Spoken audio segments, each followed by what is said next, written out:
This week on the Jock and Nerd podcast, Zack Snyder unveils the first teaser for his Justice League cut. Warner Brothers announces a big virtual event for August as they push back release dates for all their big movies, and AMC Theaters revealing plans to open in July. Plus, a review of the latest Spike Lee joint, The Five Bloods, on Netflix, a very unique cameo shout-out, and a whole bunch more. All in this edition of the Jock and Nerd Weekly for Thursday, June 18th, 2020. Hi, this is Gilbert Gottfried, and you're listening to the Jock and Nerd Podcast. Why? I don't know. Check. Check one. All right. This is for all you fans out there. Let's give it up. We're talking, we nerded. We funny, disturbing. We're talking, we nerded. We spoiler alert. Oh yeah. We're talking, we nerded. We funny, disturbing. Oh yeah. We're talking, we nerded. We spoiler alert. Hello, listener. What's up? How's it going? Thanks for tuning in, and welcome to the Jock and Nerd Podcast, where we give you comic book and superhero TV and movie news, reviews, and whatever we choose. Jock and Nerd. My name is Imran.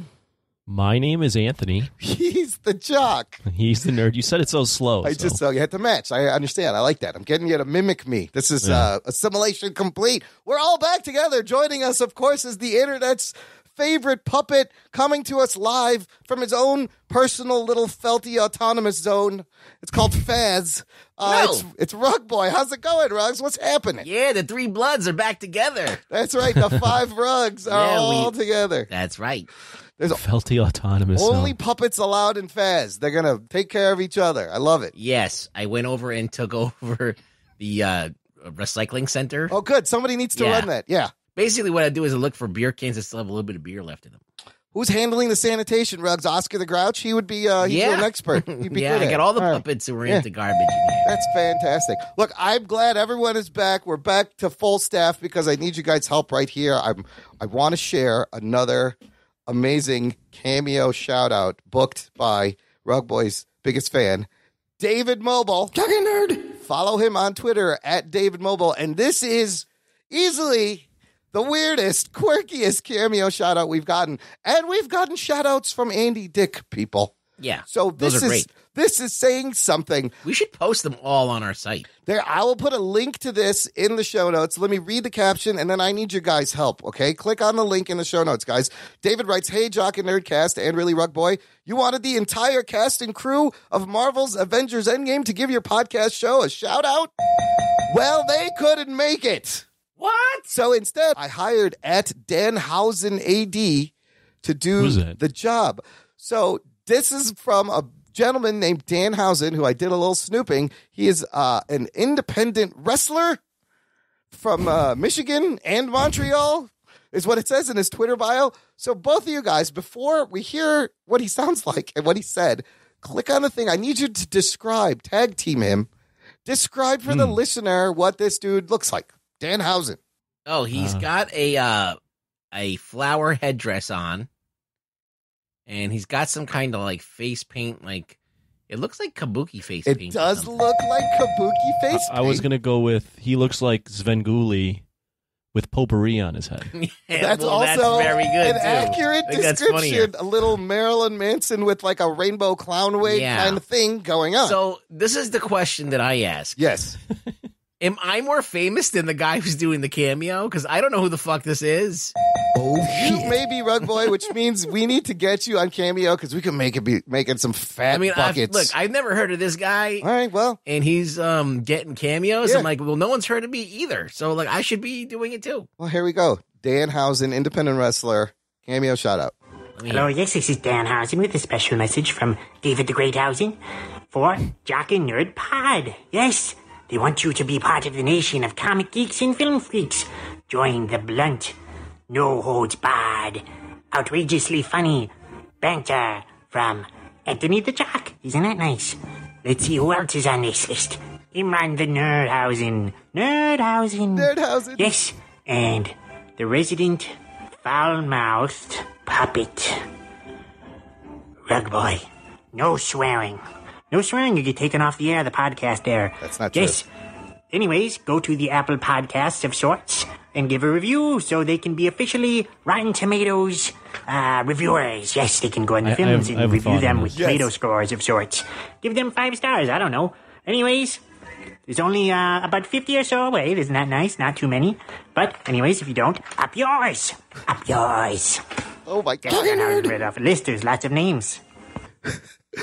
I have an immediate thought. Comment? On this. Maybe we've talked about it already on the show. Yeah. It sounds to me like David Mobley actually is listening now to the show. I think he does. Because he has information. First off, he knew my name. I thought. Yes. I think he thought my name was Jock. Yes, he knows all our names. The Rotten Tomatoes thing we mentioned at the very end of the show. So Everybody knows this. Holy shit, David is listening. Either that or he's got other ways. How about I just told him what to give him? That could have been. Well, he is my biggest fan. I hate to ruin it for you. That also could have happened. He said, "I'm getting you a cameo. What do you want him to say?" And that's what I wrote. So he did not listen to it. He did not listen. Okay. So he's still. It is further proof he has no concept of what we're even doing. No, he just likes me because I'm Rug Boy. He just likes things. This is amazing. For whatever reason, he likes them. I love that he loves you. But here's my question. Did you guys think that guy was going to sound... gatekeeping David Mobile, okay? I like the idea of liking things for no reason. Side note, there's this tight end that played for the Bears called Martellus Bennett. Yeah. And he had a gamer name, and he was like, my gamer name is Purple Dinosaur. And they were like, why is your gamer name Purple Dinosaur? He's like, well, I like the color purple, and my favorite animal is a dinosaur, so I put the two things I like together. Makes sense. Purple Dinosaur. Why not? Reminds me of David Mobley. Just you like something, and you don't know really why you like it, but you like it, and you stick to it. Yeah. Danhausen. Listen, Danhausen. he's putting his money where his mouth is. Yes. Yeah. Amazing. Look, check out at Danhausen AD on Twitter. I did not think he was going to sound like that, but that's probably one of the weirdest cameos. I love Imagine it. Danhausen's fandom doubles because he's been on the show. The first time we've actually done someone a solid. We got to get Rug Boy on Cameo. I will work on that. In the meantime, let's get to the news. The Jock and Nerd Podcast. Oh my God, who wouldn't want a cameo shout out from Rug Boy? Rugs, we got to do it. There's pets on there. There's animals that just sit there and people pay for them. It's ridiculous. You should be on there. Okay. We're going to pup it up. Zack Snyder's Justice League, guys, is going to come out on HBO Max 2021. He just put out the other day a teaser for this thing. Holy shit, it exists. There's some new footage. It's a real thing, or at least, 40 seconds of it is here. So I was pretty excited to see this. It is just a quick scene of Gal Gadot discovering what looks like ancient paintings of Darkseid. Is that what it is? Yeah, it is. And then it cuts to a big war scene where you see Darkseid in the middle, possibly on Apocalypse. Thoughts? No, I think that war scene, just remember that flashback scene where they had it on Earth? Yes, where the Atlanteans and the Green Lanterns that's were what there. It looked like to me. So he should have been there. What did you guys think of this? This thing is it's real. It's coming. I'm excited about it. I mean, not in like a fanboy way, but like I'm just to see something different on TV would be nice. To see a different version of this movie is going to be very interesting. I thought it looked good too. I still don't think he's going to make a good movie. But yeah, I mean, the hope for that is very, very peculiar. Look, if he gives us something that all of us geeks can argue about in a fun, civil I like nature. the idea. I don't know if this is from the comics or not, but I like the idea of there being ancient scripture on Darkseid. It kind of distinguishes him a little more from Thanos, because Thanos didn't have that. They look so much alike, and even though Darkseid was the original, everyone thinks Thanos is Thanos, and they'll think Darkseid is the ripoff. But Darkseid's more rooted in history. I like the Latin letters that kind of spells out Apocalypse. Also, this painting of Darkseid looks like it would be great on like a craft brewery IPA label. I was like, oh, you should make a beer out of that. That's fucking dope right there. Looks like a craft beer label. Does look like a craft beer. I would buy it. Darkseid Brew.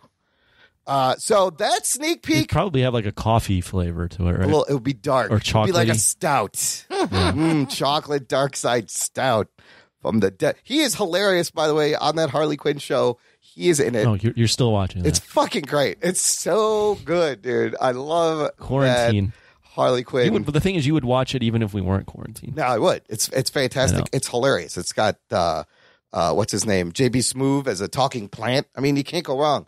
Ron Funches as King Shark. It's just inspired, brilliant casting.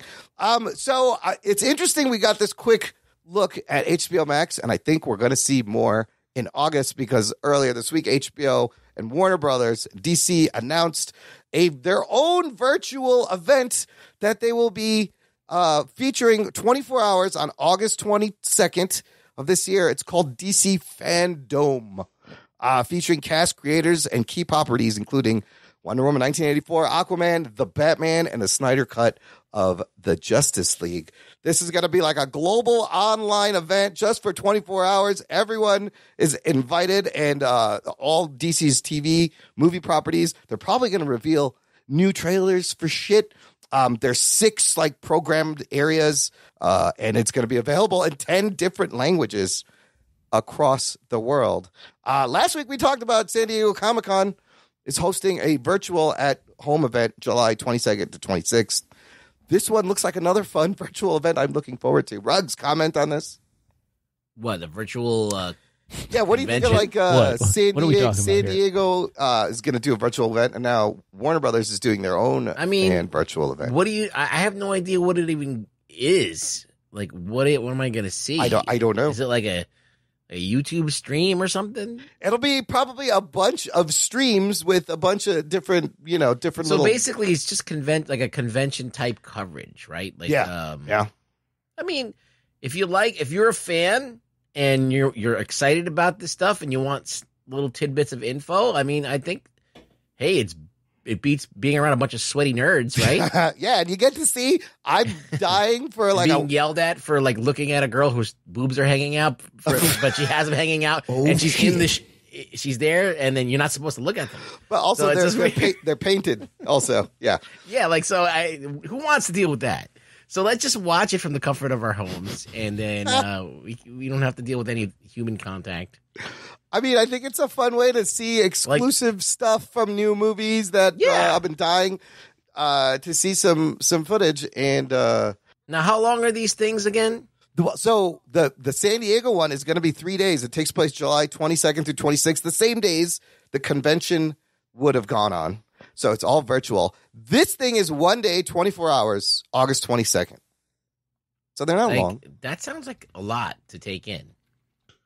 Yeah, I think we talked about it last week, and I said that I wouldn't make it appointment viewing, but if there was something cool, then I'd make my way over to see it then. I mean, I think they'll draw a lot of people by saying... I just was going to wait for the YouTube clips. Yeah, it'll be, and then it will be on YouTube. It'll be chopped up into little digestible doses. I felt like DC's been doing a lot of things with this HBO Max and Warner Brothers, and they're announcing this and that, and Marvel has been pretty quiet, even through...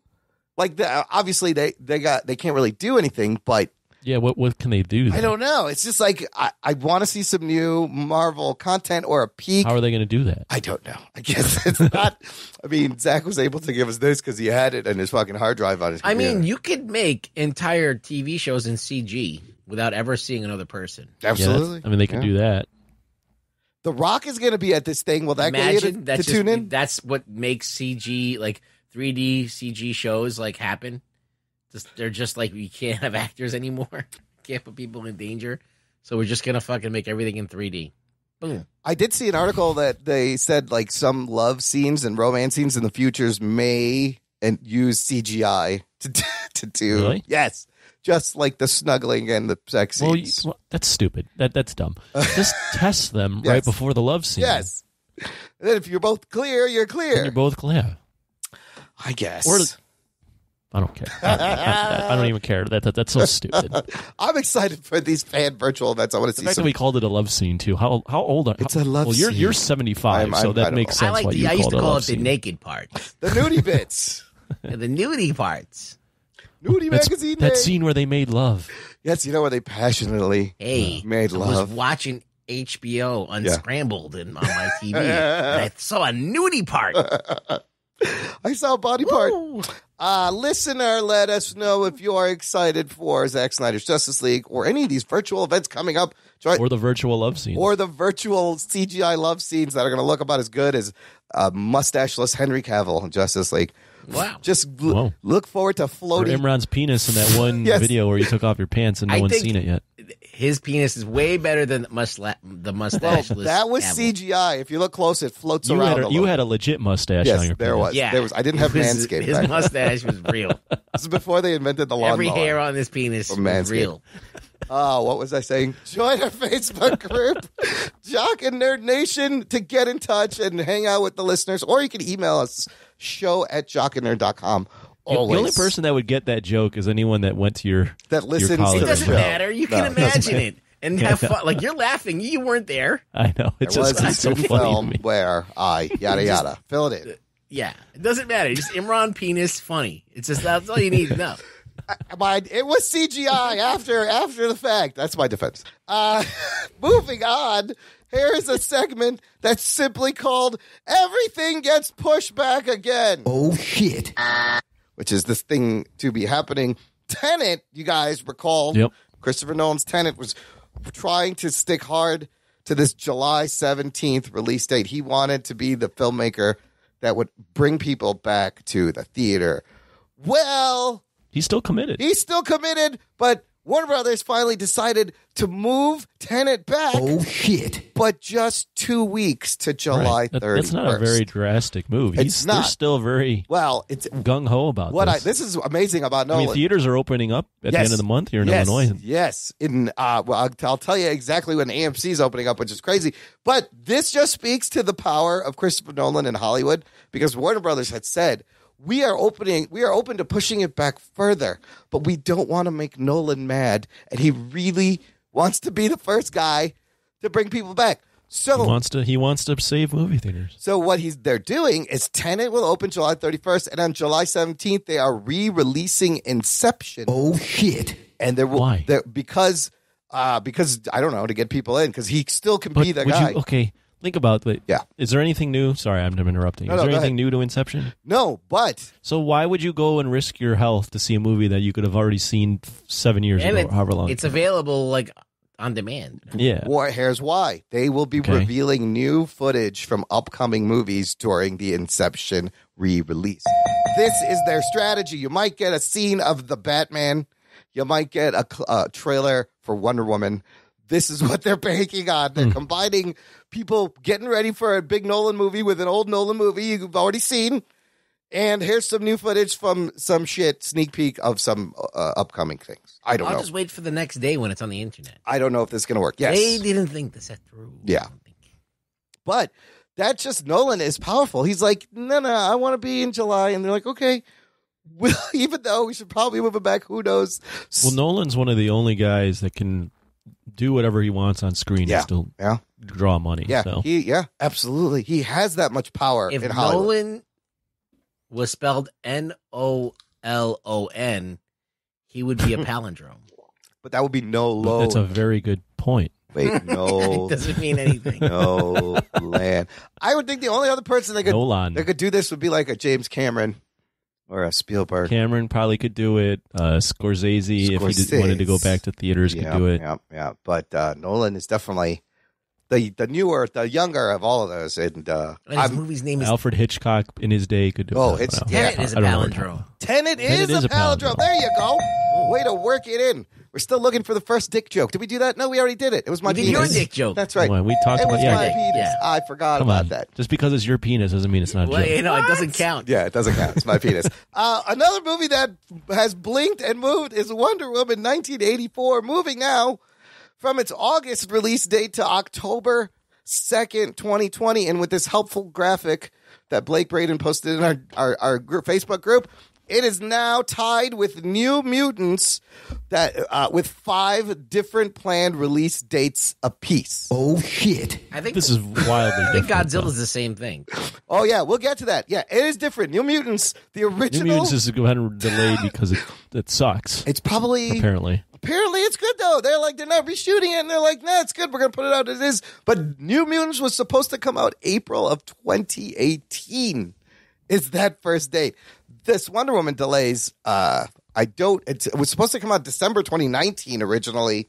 I don't know why it got pushed back. But anyways, that pushes back that. Bill and Ted Face the Music actually moves up to the old Wonder Woman release date, August 14th. Okay, follow me? There's more. Warner Brothers wasn't done. Godzilla vs. Kong, The Matrix 4, and more have been pushed back as well. Godzilla vs. Kong, that has, I believe it's rated PG-13. They announced that. It was supposed to come out November 20th of this year. It will now come out May 21st, 2021. Yeah, I think it's been moved at least 5 times. Yeah, Godzilla vs. Kong has been pushed back. That needs to be. They need to get that right. They probably won't. That one started in May of this year and then got pushed to November. No shot. May of next year. Let's go there. Matrix 4 has been pushed from May of 2021 to April 2022. Whoa. Yes, a whole year. Oh, shit. So they just... I guess because they're just not done filming. Yeah, probably. Now, did you say whoa because you, or was it a Keanu nod? Whoa.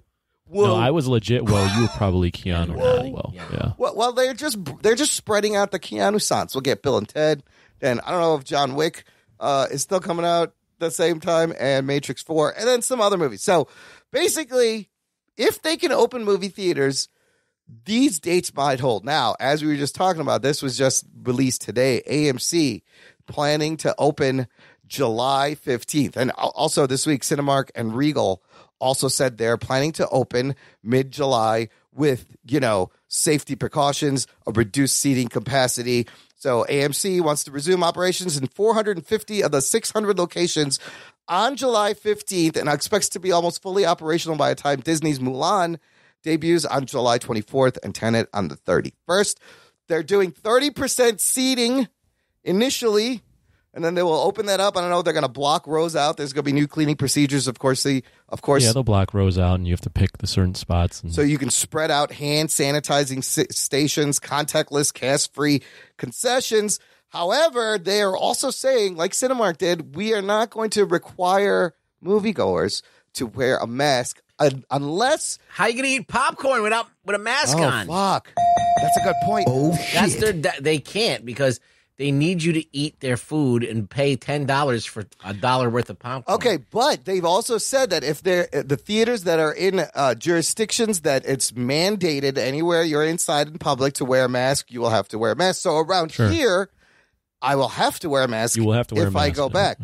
So how do you eat popcorn or drink soda? Well, you take it off. You just slow it down. Up and down. It's dark. You think someone's going to be patrolling around in the dark? No, I don't know. You think these? You think that 17-year-old kid with pimples on his fucking face? You think try and fuck with you? You think these high school kids are gonna wipe down all the fucking seats in between? I find that hard to believe. Fuck no, I don't think so.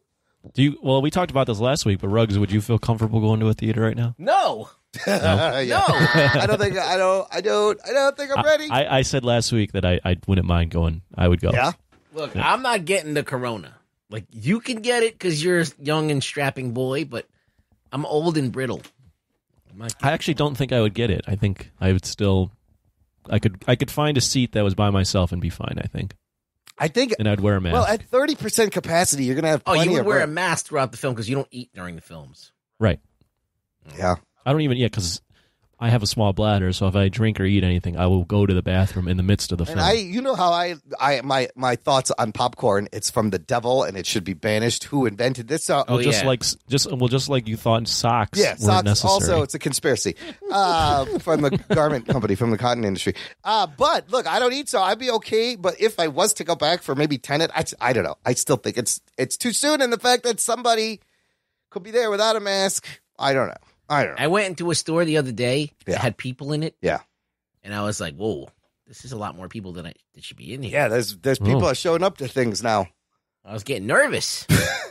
Gas is going back up. Things are getting crowded now. I don't know. Get the fuck away from me.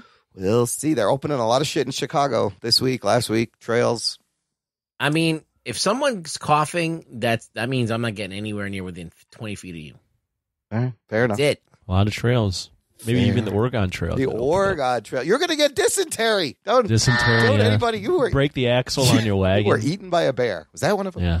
You do get eaten by a bear. You sometimes, if you don't hit the bear correctly, he'll eat you. Oh shit! I forgot about that. It'll damage you. But if you hit the bear correctly, you get a shit ton of meat. So I was just a little bit. I was like 1 year too old for like Oregon Trail for like the full. Oh, that was my jam. I know. I wish my sister would tell me about it. Never made it to Oregon. No. Did anybody ever finish the game? I don't know. Now I gotta play it. It's rigged. They should bring that back for like PlayStation 5. PS5, Oregon Trail, ray traced, full rendered.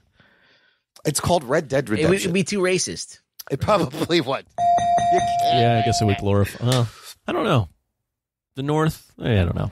I got nothing. I don't remember the story. Listen, you can make anything racist now. Yeah. You can. It's true. Just if you try hard enough, you can. Everything you could find a tie to something that was bad. And they're doing it. Gone with the Wind. Did you guys see that's off? Yeah. Of HBO? Yeah, Are they going to put it back with a warning? They're going to put it back. Yeah, we talked about this last week, but they're going to put it back with a warning. Here's everything. What about Gandhi? Gandhi? Look, Gandhi is an incredible movie. Yes, Ben Kingsley is not Indian. Not Indian. He's pretending to be Indian. He was tanned brown to look Indian. Oh yeah, he's English. What? Yeah, but isn't he part? Doesn't he have brown in him? I think he does. I think he's like maybe some Middle Eastern in him. But the dude becomes Gandhi in the movie. It is unbelievable. I suppose they could have hired an Indian guy. I am protesting Gandhi. God damn it. That's one of my favorite movies. Racist. I haven't seen Gandhi since I was like in. And he sleeps with little girls. There's what the fuck? There's plenty of Indian actors in the movie though. They're all in there. Anyways, Anthony, you know what else got pushed back? I'm ready for this one. I'm a big Oscar guy. SJW rug boy. Is that your new persona? Jesus Christ! Get this. It's like he's a cinephile. Yes. I'm an SJW. I see. We're all we're all blossoming. Oscars 2021 pushed back by 2 months. I hate it. It was supposed to be what? Lame. On February 28th, and is now moved to April 25th, 2021. Anthony, I hate it. I'll tell you why I hate it. You're Mr. Oscars. I was a big Oscar guy. Yeah, you were anticipating this. So they're going to include movies, I think, from 2021. As well, they should. They're expanding the window. No. It should be from the year. No, but if a fucking pandemic happens, pick the 10 movies. That still came out that year? That came out this year. If 12 movies come out, pick 10. Give a chance. You have to pick 10 of them. Give Birds of Prey a chance. Whatever. So, wow. Suddenly he's the purist. Yeah. Suddenly Mr. Oscar Anthony is the purist. I like this. I like this new Anthony. Won't give. I really do. If the thing. Or here's the wait. Let me just finish my point. If you pick 10 movies from this year and you go like legit from the year, maybe some shit like this indie film that no one watched that got released on because they're letting streaming now. Maybe some indie film that from streaming will get some attention. Maybe like some real independent artists. I mean, I can kind of see that point, and that is a good point. You know, maybe and maybe Birds of Prey. Like, who cares? Birds of Prey. Pick it from the year. It kind of levels. It's what we got. Pick what you got. On one hand, it levels the playing field if you kept to the calendar year. But they're like, there was a pause for months, so we're going to extend the window. Well, they're doing it because all the film festivals are in the fall, and they're all gonna that's be when all virtual. the real heavy hitters are supposed to come out, and none of those are going to come out on time. So they're like, well, we're going to have a shitty roster, but fuck it, have a shitty roster this year. Sometimes you got to pick out of the shit movies, like what? Or maybe it's not a shitty roster. Maybe you actually give some attention to some movies that wouldn't have gotten any attention. I think you can argue there's been some amazing streaming only movies released this year that should get the attention that's taken away from just because they've been in a theater. They were there for us, right? When no entertainment was there. Yeah, streaming entertainment was there. They really were video on let's demand. Fucking congratulate them. Yeah. It's almost like, I guess I hate it. I hate it. I hate that I care about it. Because were you looking forward to watch this now? Because I was very intrigued by what they were going to have as potential nominees and what could win in 2021 for the 2020 year. Yeah, because you probably are going to end up watching a lot of the movies. I bet we can pick a lot of them. That will we probably could have all watched. I think it should be Extraction across the board. Extraction wins everything. Yes. That would have been amazing. So this year also they have announced they're setting up a task force to, quote, develop and implement new representation and inclusion standards for Oscars by eligibility 2025. by July 31st, 2020, it says. Oh, okay. Also, they're going to have a firm 10 Best Picture nominees guaranteed, because I guess in the past you could have up to 10. You didn't necessarily. For 2 years, it could have been up to 10, but then they dropped it back. So I like that they're forced to pick 10, because now like Birds of Prey or like a Marvel movie or something that. Well, it's not going to be implemented till 2022. Till the next year.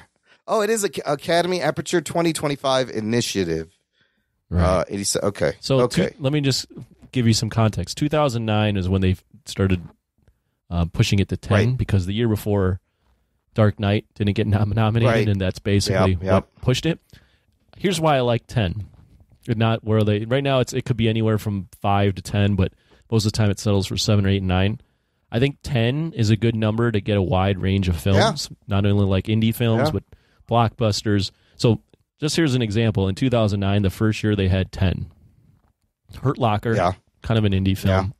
Avatar, big budget film. Blindside, kind of a big budget film. District 9, weird big budget film. Wow, that was An nominated. Education. Wow. Inglourious Bastards, Precious, A Serious Man, Up, cartoon, Up in the Air. So And you get a Up in very the wide Air. range of different kind of films when you have up to 10. I like that. That makes it even harder to choose. Like, who gets it out of that?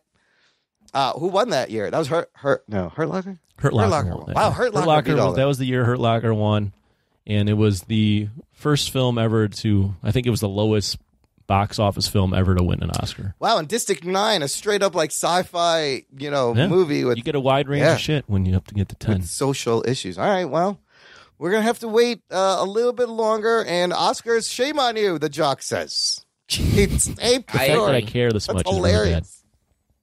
Well, last thing. Within less than 4 months, I've changed my whole outlook on the Oscars, and now I actually care. He's grown so much. I fucking loved it. He has grown so much. I love It's it. very strange. It is. But isn't that the great thing about education? Yeah. Just watching shit. Yeah, I guess so. Just like learning new things. It just can change your whole perspective. And it's better than reading books. Just watch movies. The big problem with with caring about the Oscars is it's shown year after year that less and less people are caring about the Oscars, and more people are writing it off as bullshit. Yeah. So I'm like jumping in at the wrong time. Yeah, but I mean, I don't think that knowledge is bad. That's true. You've learned something, and you've opened another perspective of way of seeing things, and now you can appreciate things differently, even if it's not for a ceremony. You still have those skills now. I think this is a good time also because there is a shift these past few years. It's continuing. I think we're going to see a lot more diversity in the Oscars. That was part of the reason they went to 10 too. Is they want to potentially get another nominee that could be black or a woman. Yeah, women directors, people of color. Like that gives you more opportunity. So I do think they are making good corrections for the future. It may take a few years. Now, I don't really care about who wins the Oscars. Yeah. I just think that getting nominated is good to actually bring attention to a film. Oh, absolutely. Absolutely. And Best I think marketing. that's the most important thing is that, if I watch the Oscars, I don't really give a fuck who wins because I think that's all a bunch of bullshit. It's subjective, but I'm like, these are the things that they picked. I wonder why they picked them. And sometimes it's political and sometimes they actually deserve it. And it's always interesting to see what they shine a light on. I love.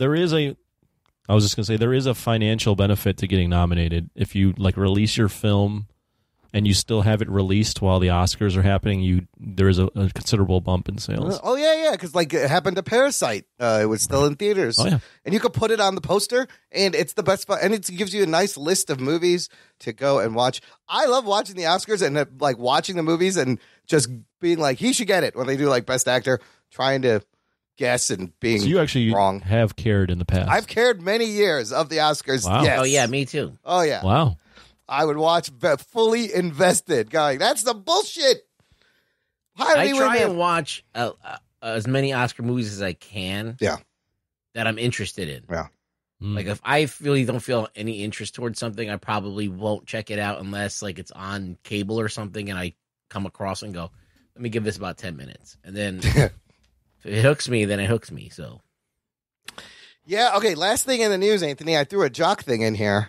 Oh, thank you. Because this is crazy. Do you know, is this The NBA is going to finish its season inside Disney World. Oh, shit. Yeah, I knew This that. is a thing. I got some crazy details. What do you know? What are your thoughts?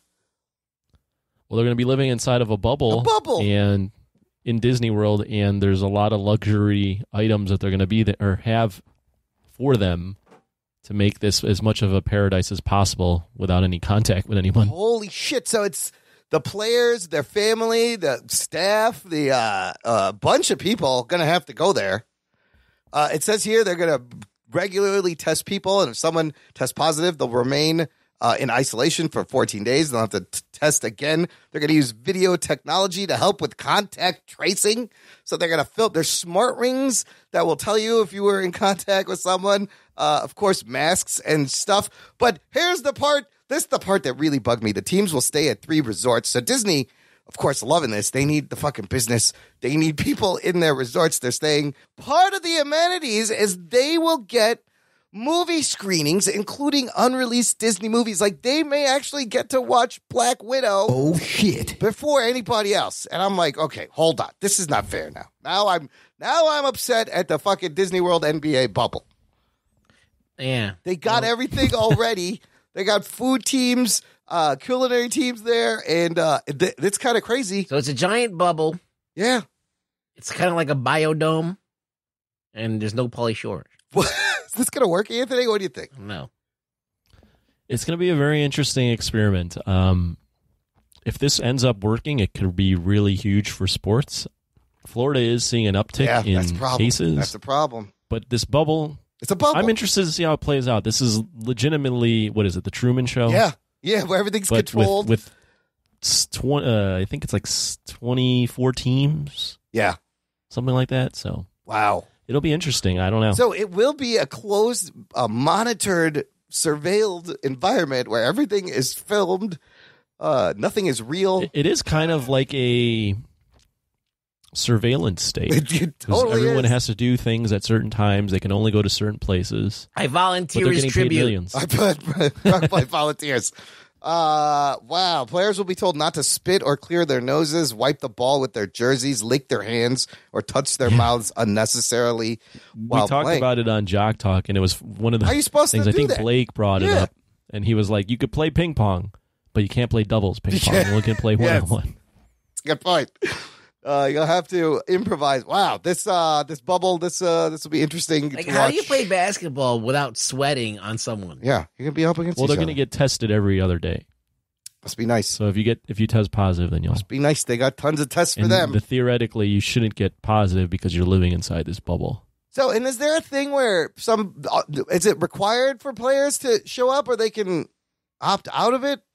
Yeah, that's one of the negotiations. Is there's players that they're figuring out what if a player doesn't want to do Yeah. it because he's has an autoimmune deficiency Sure. or his family that are in danger. Meanwhile, I saw like MLB players and football players testing positive here and there. So, Yeah, That's- it hasn't gone away. I don't know, yeah, and the sports really haven't started. Really, sort of. They have, I guess.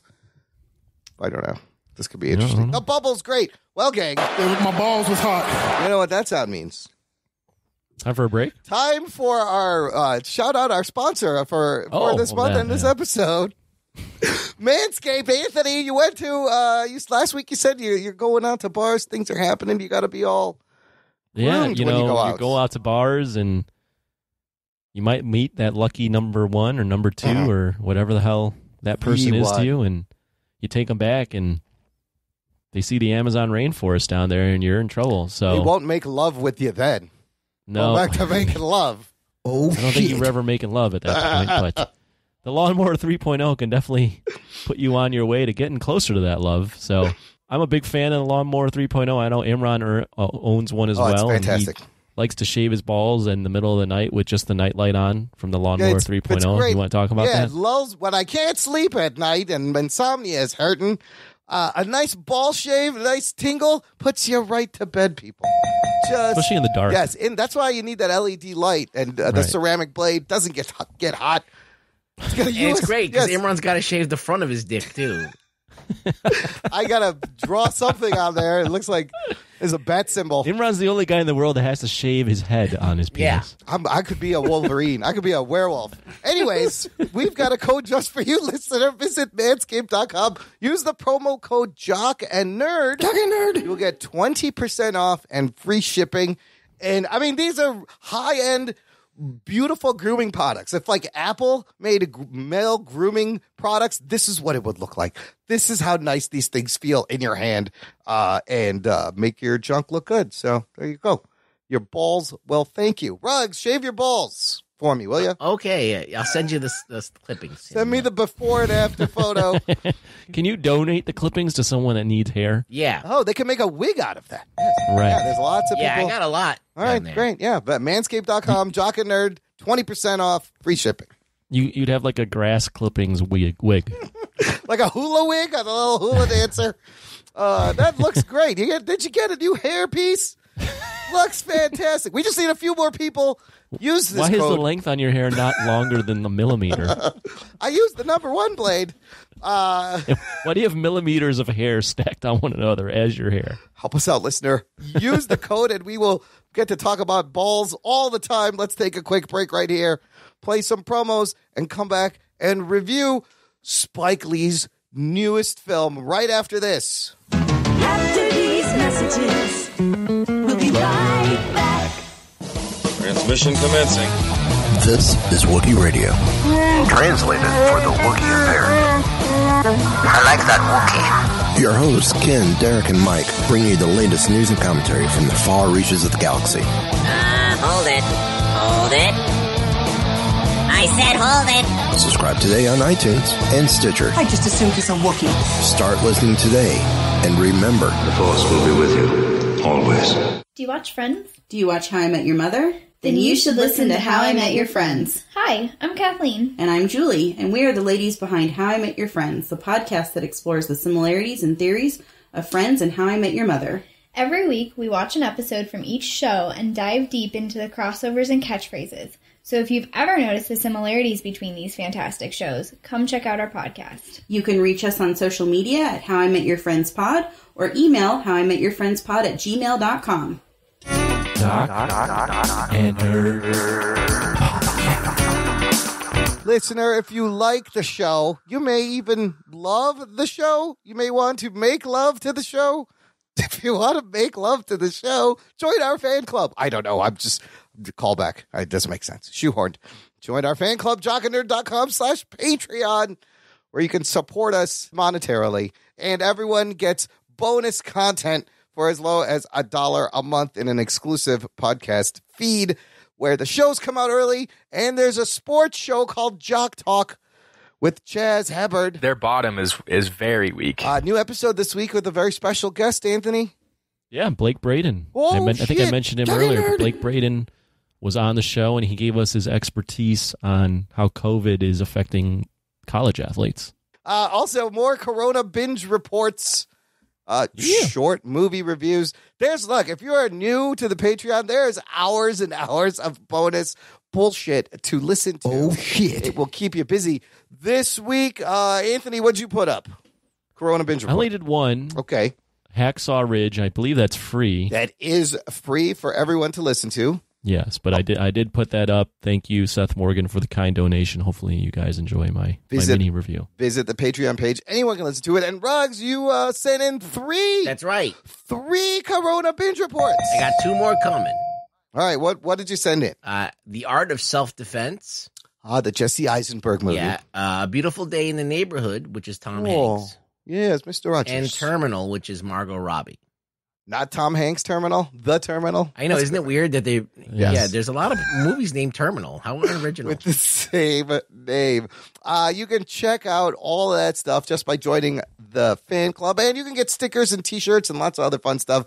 jockandnerd.com/Patreon. If you give us $10 a month or more, you can force us to watch and review any movie. We are not doing that this week because we have an amazing new movie from one of my favorite filmmakers to review. We're going to get right to it. It is The Five Bloods from Spike Lee on Netflix. Here is your spoiler alert.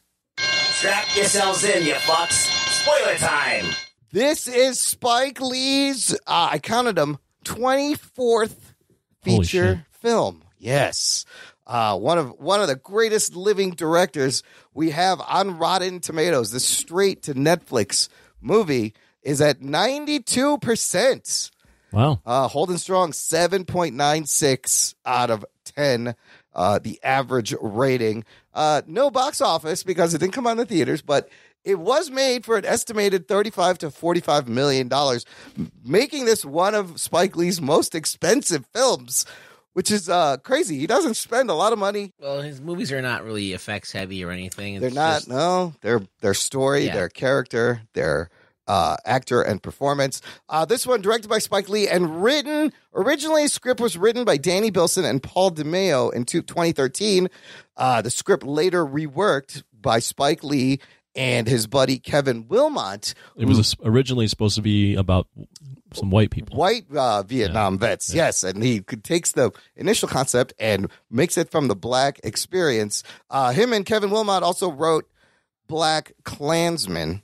And Spike, I believe, gives us one of the only films from the black view of one of the only Vietnam movies from a black veteran point of view, if you don't count Dead Presidents in 1995, which was kind of about black Vietnam vets coming back. Feeling fucked up by the system, and they have to resort to bank robbery and stuff. So it's not the only one, but this is clearly one of the most high profile, and war movies are generally very much told from the white perspective. Anthony, you saw this most recently. Did I? I think so. You saw it. Yes. Out of all of us, I'm saying. It's fresh. So give us the patented jock plot recap and then just go with your opening thoughts into the movie. Sure. So it's about 4 African-American dudes that served in Vietnam that visit Vietnam now to go back and collect their dead soldier's body, their friend, who makes up the 5th of their group, the 5 Bloods. And in addition to getting his body, they also are looking to rediscover the treasure that they have found back in Vietnam that they buried, and they want to lay claim to it, and they run into some obstacles along the way. Wait, before you give me your opening thoughts, I forgot to tell you who's in the movie. Oh, okay. It's important. This movie stars Delroy Lindo. I love Delroy Lindo. Jonathan Majors, Clark Peters, Norm Lewis, Isaiah Whitlock Jr., Melanie Thierry. Then you got the Swedish dude, Jasper Pakonen. Then you got a bunch of Vietnamese actors, Johnny Nguyen, Win. I don't know how you say that. Is it Win? Win. It's Win, right? When it's NGU. Yeah, it's Win. It's Win. Johnny Win, Lamb Win, and Jean Reno, the professional hitman himself, and also Chadwick Boseman, very important, playing Storm and Norman. So Delroy Lindo plays Paul. Jonathan Majors plays David. Clark Peters is Otis. Norm Lewis is Eddie. And these are your 4 returning Vietnam vets. And then Melvin is the son, right? That's Paul's son. Was his name Melvin? Isaiah Whitlock Jr. Is Melvin. No, it's not Melvin.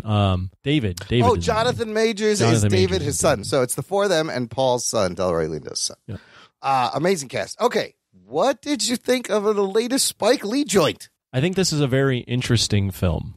I think this film is kind of a smorgasbord of different themes, different ideas. It's a heist. It's kind of like an adventure film. It's a war film. It's a commentary on the black experience in Vietnam. There's intersplice very real graphic images of things. It's a lot of different things. First off, I think it's very interesting and I liked it, but I kind of was expecting a little bit more of a deeper commentary on things, and I feel like if it wasn't for the real footage spliced in, I think it's not as deep as I would have preferred it. So I think I think it's good, and I think it's a very interesting film, and I think there's a lot to digest and talk about in this review. But I also think it can be viewed as kind of a mess. Okay, I see that. Yes, absolutely. Towards the end. I'm interested to hear what you guys think, because I think it'll shape. I still have a lot of thoughts about this film. Ruggs, you want to go next? What do you think? Well, okay, so let's do this. in the traditional Rugboy review analysis, you think about why is this movie made? Where did it come from? And what did was the director even a part of this? And yes, this is a Spike Lee film. He's talking about how he feels through this movie, and it's very personal to him. And I really appreciate the director's vision. I really think that he created something that was very powerful, but I also agree with Anthony. It is very sloppy and disjointed in places. And the fact that if you take that footage out, it just becomes a regular kind of mundane movie with some powerful things in there. But I think that what really lends is the history, is the actual true deal. Like, that's what really gets you to stand up and feel. Like, when I saw, like, and I was like, was that necessary? Like, I'm watching this movie. I'm like, I'm watching a movie about this fake story about people that didn't actually exist going into, and they're using this story to tell important things about history and about this experience. But then I'm subjected to seeing like a dead kid. Yeah. And I was like, "Ooh, I don't like this. Yeah. I don't like that you're subjecting me to this." It's not, you're not, I feel like they're not really playing by the rules, but I guess that's what he's doing. It's he's meant not to make you uncomfortable, though, maybe? Yeah, I know, but it's just like, it's faces of death. Like, I don't want to see that. I felt like that was in, I don't know. It just felt like wrong for me to see that. Like, I don't click on those things on YouTube. Yeah, I don't go to see those movies. It's like all of a sudden if I took my kid to see a Disney movie and then there was a fucking blowjob in the middle of it. It's like, yeah. I felt like it was just like, all right, this is like, it's, even if it was a cartoon blowjob, it'd probably be better. But if it was a real people blowjob. So basically I'm going to see a movie about a fictional thing. Yeah. And then being, and I feel like these things were like a little bit too much. Yeah, but that's Spike Lee. That's Spike Lee movie. He's going to do that. I feel like if I knew about that, I probably wouldn't want to watch this film. I would have I don't want to see dead kids ever. Yeah. Like, I don't want to see dead children. There maybe should have been a little bit of a warning because some of the images that pop up are extremely graphic and shocking. It triggered me, and now I have this image in my head I could never get rid of. And like, I do think it's ballsy that he did that, and I do respect that he did that. But I just was like, whoa, like that's crazy. You don't forget the atrocities of the Vietnam War. Can I comment before you give your thoughts, Imran? I think he did it better in Black Klansman because he threw it at the end. Whereas this one, I think he within the beginning, you see that famous shot of the guy getting shot in the head and bleeding out through the fucking head, and you see the dead kids. Yeah, for me, it felt like without that stuff, the film is kind of its own thing, but he threw that in to elevate the film. It's context. But I don't. But I felt it felt kind of not haphazard, but just it didn't feel as woven in as it did with like Black Klansman. And my other point would be like, for me, it kind of reminded me of Parasite in that like there was a tonal shift, but Parasite for me was more woven in and more seamless. Organic. Whereas this, I could tell like, I literally during the movie I'm like, this is the part where he wants us to be feeling something. Yeah. This is the part where it's an adventure. Like it was too noticeable for me. In Parasite, it was all part of the same fake story that you were watching. Right. But here, we're watching a fake story about fake people. With real It'd be one thing stuff. if we were watching a retelling or a reconstruction or a dramatization of something that we saw, and then all of a sudden we see, it's like they do it in JFK movies where they use the footage of JFK. I always find that in poor taste. Yeah. Like, why not just recreate it and like make it fake? Yeah. I don't want to watch an actual person lose their life. When George Floyd, I couldn't watch that either. So it's like, I don't want to see that. And children with their faces half blown off. I feel like that image, I could never get it out of my head. And it's not something I would would want to see. But anyway, with that said, I felt a little assaulted in that way while I was watching the film. But at the same time, I do respect why he did it. And I think it was powerful. But I do think that him putting those things into the film, because what is this movie really about? It's about a bunch of guys going to try and get gold and their friends' bones. And one guy loses his mind. Yeah, and then one guy is kind of like, he's lost his mind a long time ago. PTSD. But this whole experience brings it to a head. So I understand that, like, maybe we have to understand the atrocities that he's seen, but like we watch millions of movies where guys have come back from the war and they've been fucked up, and we've kind of gotten the gist of it without that. And if every movie did that, then they would seem powerful. But I kind of disagree. We've never seen a film that centers on the Black African-American experience. No, but that's Vietnam experience. That's an interesting viewpoint, and that's something that needs to be explored. Yes. But now we're showing dead kids. That doesn't really speak to their. I could understand if I don't know, the dead kid thing. He's tying in the way I also like. There's a lot of themes for me. Like, look, he did this great scene. Yeah. In the boat where the guy's trying to sell him the chicken. Yeah, absolutely great scene. Yeah. That was fucking brilliant. Yeah. All right. He didn't need, like, he could have just done it with, you know what I mean? Yeah. Without that other stuff. Yeah. So he can make great, like, that's the reason why I think it's uneven, because you have such a fucking brilliant scene like that. Yeah. And then you have the scene where Delroy Lindo and his son are up against the rock because they hear something. Yeah. And then it looks like you're watching like a B movie. Yeah, I agree. I do. I agree with that a lot. And the music was the music was weird and very weird. It was just like not like, it was like trying to make a good moment when it wasn't. So I felt it was very uneven, where you have this that scene of him with the chicken. Yeah. Is the best scene, and him maybe going into the jungle at the end and losing his mind is also very good. Yeah. And that's where those are the two scenes that make this film. I mean, Delroy Lindo killed it. That's definitely an Oscar nomination I in agree. his future. He is the standout. For me, I really like this movie. I found it very ambitious. Maybe a little too ambitious, but I found it energetic, impactful, educational, urgent, and super timely. He does blend a lot of genres, and part of me enjoyed seeing Spike Lee do an action movie, do a heist movie.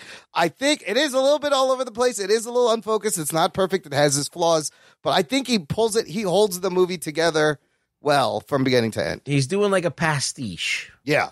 All right. He's doing like kind of like a Quentin Tarantino, like taking you through into his mind. Yeah, and, yeah. you know, I always, what am I calling him out? Because he just does it on a level that everybody knows what he's doing it when he's doing it. And so he's doing kind of the same, he's doing his version of that, which, you know, you could say that he did it first, maybe. I don't know. Yeah, he's kind of taking you through his whole grasp of the situation. And I feel like it is a very personal film, and that's why I think it's great. And it is energetic. All those things that you're saying, you're right on the money, Imran. But I also think that there is some weird stuff here and there. And maybe the runtime, it is a long movie. Like maybe it could have been tightened up. But back to the opening montage.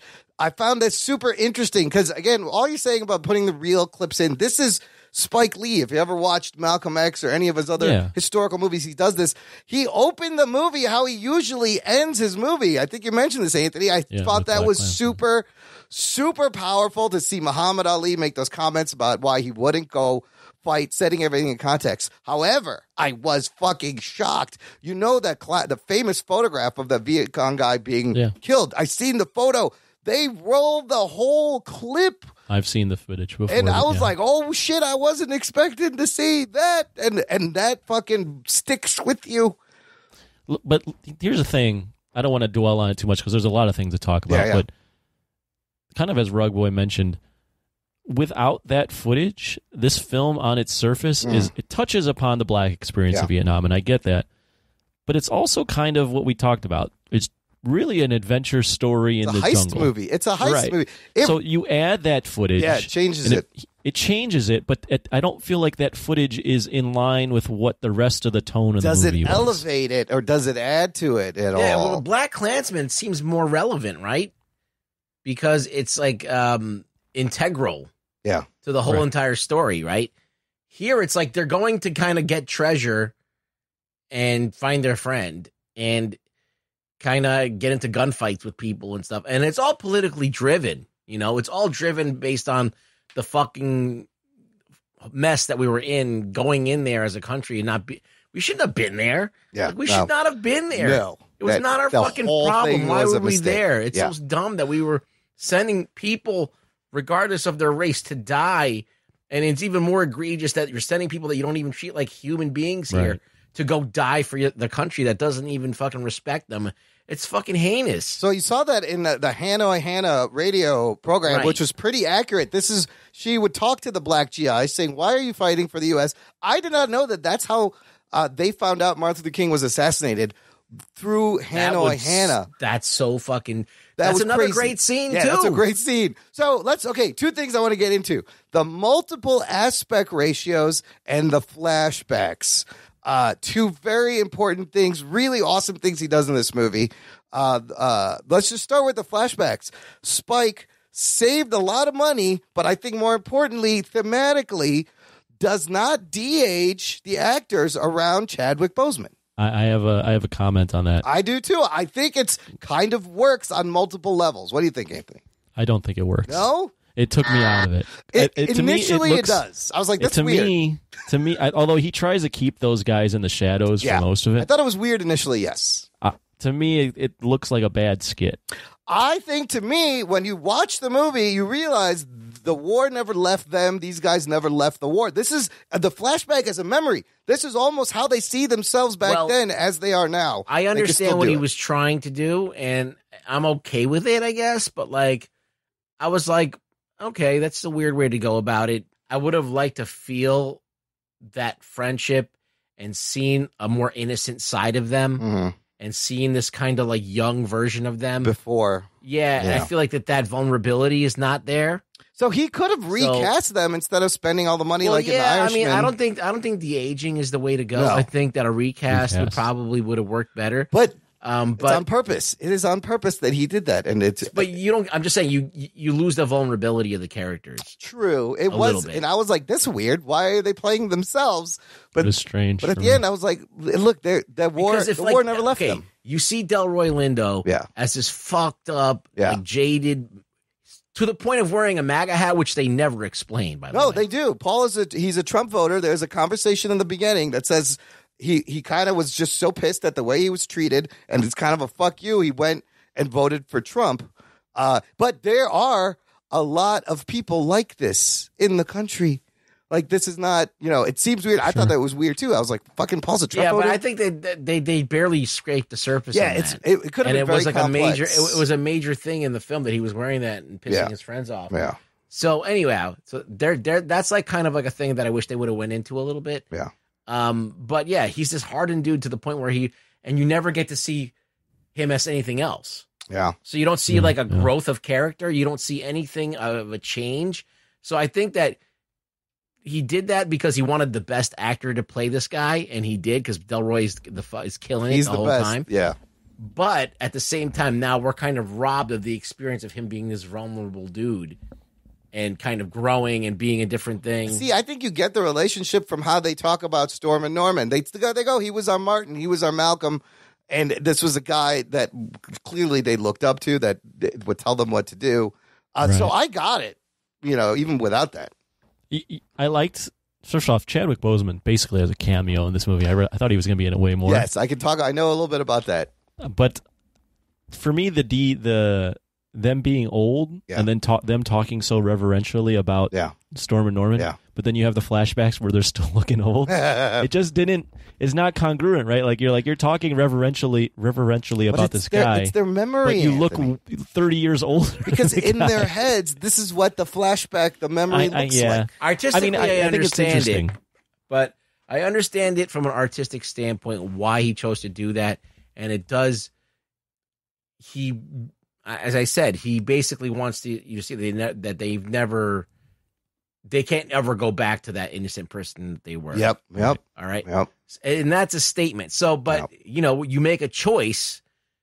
You're making a choice, and you're choosing one thing over another. So, is that choice the best choice, or is that the choice that is going to make the best film? I don't know. I have no idea what we would have gotten, but I just know that I'm not 100% behind it. I'm just I'm gonna say I'm about like 70% behind it. I'm like, that's the thing. Mostly behind. That's the ambition of this movie. Like he swung at it. He Super swung for the ambitious fences. He's like, fuck it, let's do it. And I respect that. Yeah, I respect what he did. But we're talking about a film. We're analyzing a film. Sure. Yeah. So, no. Of course. Yeah. I would agree. I think I actually am going to give this a good rating. Mm-hmm. I also very much respect everything I saw on screen, and I was like, I haven't seen anything really like this. So I respected that. And Rug Boy mentioned the scene. First off, Delroy Lindo is amazing, and he should definitely be in the consideration for an Oscar. But the scene with the chickens on the boat is fucking amazing. Yeah. Also, I mean, the scene where the dude that's rich, but then I forget what his name, but then isn't really rich and blows up. Oh yes, the movie flips on a dime right there, and I go, dude. holy shit! I think that was Eddie. That him being with the arms off didn't look good at either. No, that was convincing. That looked really bad. Okay, that's that did another look thing. Really bad. That's another thing. After you show a real dead kid, you show you this can't like have bad. shitty fucking effects. He had $45 million to work with. That's not a lot. They shot on location in Southeast do that Asia. in like a B movie setup. Can I just tell you another super tense scene for me? Because they set up the mine. He meets the people who remove mines, and then the fucking dude walking around with a metal detector. I was like, oh fuck! They didn't bring those mine people in for no reason. I'm just waiting for him to fucking walk, and that didn't happen. But when the guy picked up the gold, was walking backwards. I called it. I was like, oh, this is where it's gonna happen. You could definitely feel something was actually. Even though I have a lot of nice things to say about this movie. No, there are flaws, but there's that mine scene is super contrived because it is. Number one, first off, dude takes a piss, finds the gold. Yeah. The kid's Okay, son. so that's really random. But instantaneously finds the gold. First shot, finds the gold. Yeah. Second thing, the son, David, meets the French lady who happens to be a mine disarmer. Yes, and then she happens meets her the to night before. Yes. Then they go into the middle of the fucking rainforest. Yes. Like 5 miles in. Yes. And they run into them again just when they need someone to help standing with them. on It's the mine. super contrived. So we would call this out in any goddamn movie. We have to call absolutely. it out. Those are my two big complaints of the flaws. Is it was a few too many conveniences. So lazy. You're telling me where the guy decides to take a shit, that's where the fucking gold is? Yeah, I know. They I was going to were say that on too. top of the mountain, yes. Anthony beat You know me how to you it. solve the mine thing? Yeah. Just don't have David meet the French girl the night before in the bar. Yeah. No, Just have the mine people show up. that whole mine... The fact that he meets them the night before and you know that there's mine people in the story. The whole mine... Makes it really That contrived. whole subplot seemed very forced, and I was like, I don't like that. There's another one I'll get into later, but back to things that were amazing. When the aspect ratio is switching and the quality of the movie changes, I thought this was fucking brilliant. I'm just going to break down. There was 3 to 4 different aspect ratios. In the beginning, when they're in the present day cities, it's shot completely digital. They're doing an ultra wide letterbox. It's a 2.39:1 ratio. So it's super wide. And Spike did that because it was great for featuring the 4 leads in the composition instead of cutting the close-ups. If you notice, it's always like the 4 guys in the shot. The Vietnam flashbacks, this was gorgeous. The cinematography should also get an Oscar nomination. Fucking beautiful movie. The Vietnam flashbacks were filmed in 16 millimeter film in a square TV format, 1.33:1, shot to look like news footage. It's grainy, handheld, high contrast because Vietnam was the first movie people watched on TV. It was fought on TV. Spike mentions that he watched this First war when he was little. You meant first war on TV. The first war fought on TV. What did I say? You said first movie. First movie. But Spike would have grown up watching Vietnam footage. Imran, can I say something real quick? Yes. In there? I agree that the cinematography is really good at times. Yeah. I think it's super inspired in some scenes, and then in other scenes, like Rug Boy mentioned, it looks like a B-movie. Yeah, and I also think there's some scenes that look really tropical, and some scenes where they're in the forest and it looks like they're shooting in California. They shot or all Oregon. of that in Southeast Asia, I believe, on location. I just don't think some of the location sets didn't look right, and some of the cinematography at times is quite lazy. And then there's sometimes when it's spectacular. So then another spectacular moment when you get to the present day jungle, it opens. It's a slit, and the movie opens vertically, full 16:9 on my screen. It expanded, filled the whole screen, and you have this beautiful, lush Vietnam mountains in the background. And then technically the fourth aspect ratio is that Super 8 handheld camera that he had on the boat. They show you different. But I found out that Spike had to fight Netflix to let him spend money on shooting the Vietnam flashbacks in 16 millimeter film, which is kind of weird and shitty because they gave Scorsese $150 million to de-age those old motherfuckers. They didn't want to give him more than $45 million. Here was the other tricky thing about doing it in film. This is why they didn't want to do it. First of all, like you said, they only had Chadwick Boseman for 2 weeks to shoot all his cameos. There's no lab in Vietnam to develop the film. So they shot everything and they did not know what it was going to look like until they had to fly it out of there and develop it. So I think Netflix thought it was a little risky. Why not shoot it digital and make it look like 16 millimeter film? It's not the same. If you're like a real hardcore purist, it's the difference between like a vinyl record and a CD recording. There's certain texture. This movie has so much great texture in it. The graininess you can only get from shooting it in 16 millimeter film. But the way he used those aspect ratios, like he made you pay attention and it made you think about things. What'd you guys think overall of that? I thought it was fucking gorgeous. What, the different use of different aspect ratios? Yeah. I think it was good. I think it's a nice touch. It gives you a feeling of going back into the war footage. It it plays around with the cinematic quality of each scene. I feel like that he's using all the tools. Like he's doing something that normally you wouldn't do, which is like put all different aspect ratios in your film. But I mean, it's been done since Wizard of Oz, where they that's true. Yeah, when she goes nothing into Oz, new. yeah. We've been seeing it before, but like he uses it thoughtfully. Yeah, purposely. so he does a great job with it. Yeah, I echo Rug Boy's thoughts. I will say, just so that I have something positive to say, because there isn't a lot of things. Overall, I liked the movie. Yeah. And I think taking out some of the real footage, but just the movie on its own. Yeah. I found it to be actually really entertaining, and I was very surprised that it ended up being an action heist film towards the back half of the film. Shootouts. And I would say that, with it being kind of an original story, I legitimately, throughout the entire film, had no idea what was going to happen. I couldn't predict anything. I was like, oh, shit, that's happening. Oh, okay. Now, I thought they were going to hang out together. Delroy Lindo is going to be on his own now. Okay. Like, nothing, I couldn't really predict much of anything that was happening. They find the gold halfway through and the rest of it. Because then I'm like, that fucking gold is heavy. How are you going to get it out of there? Well, how are you going to sell this? What are you doing? But I love the the Spike Lee tricks that he has in his bag that he pulls out.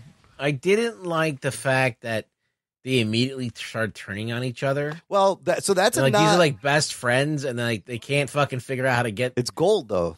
Gold makes you evil. I don't know. So there's a lot of nods to other movies. Like that's a nod to The Treasures of Sierra Madre, where it's similar and they find gold. And Apocalypse Now, you see a lot of nods to that with the logos in the movie, but then the sun, the red sun in the sky. But I think that's all like he mixes a lot of genres. You know what it kind of reminded me of? I don't know if you guys you've probably seen this movie because you guys watch movies. Somewhat, very very little bit, but somewhat. It kind of reminded me of The Beach. Yeah, where like they get to this. Like, in Vietnam's not a heaven, but they get to this place, and all of a sudden, people start, like, weird shit starts happening to all of them. Yeah, they just start fucking killing each other. They start fucking killing each other. And Delroy Lindo, obviously, being the main culprit, because he just goes nuts. Yeah. I love him talking to the camera. I love. Do you like him talking to the camera? But that's a Spike Lee stylistic move. Spike always does that. He'll do the double dolly. He'll have people. The double dolly. He'll have people breaking the fourth wall, talking right their inner monologue to the camera. It did work because he's nuts. Yeah, he's losing his fucking mind at the PTSD, and he's haunted by Norman. Well, the other movie it kind of reminded me of, which is also a really good movie nobody's watched on Netflix. It's called Triple Frontier. It has Ben Affleck. It's basically an ex-military team. They go and they hit a drug dealer in the middle of the rainforest, take his money, and that's half of the movie. The second half of the movie is them moving boatloads of cash, and how the fuck are they going to get back out of the country through the jungle? And so that reminded me of this too. This one a little more impactful in terms of subject matter. Either you guys, I think Ruggs might have touched on it, but I appreciate Spike Lee. He really went for it. Oh yeah. But did you guys notice? Did it at least bother you that the music at times didn't match the scenes that was happening? I love the Marvin Gaye music, and the score is done by Terrence. The Marvin Gaye music is good, but there was a lot of like really It sounded like canned music. Like it sounded like stock you buy music. it like royalty free. Like dude, that's Terrence Blanchard. Like that's the guy he's worked with on every movie. I don't know, man. There was some rough spots there where I felt like I was watching like Sharknado or something. I didn't notice that. That's the vibe I got too. Is I at times I'm like, am I watching a B movie on TV? I didn't notice those music cues. Go back and watch that scene where Delroy Lindo's up against the rock. Yeah. And talking to his son. Or at night when it's the nighttime scene. And it's just I completely was like, whoa, like who? Like does he know what he's doing right now? Like that scene made me think. I was like, oh, no wonder he didn't put this in the theater. Oh, really? Yeah, I literally was like, this is why. Is this maybe he made this for TV? Like maybe he was thinking about TV.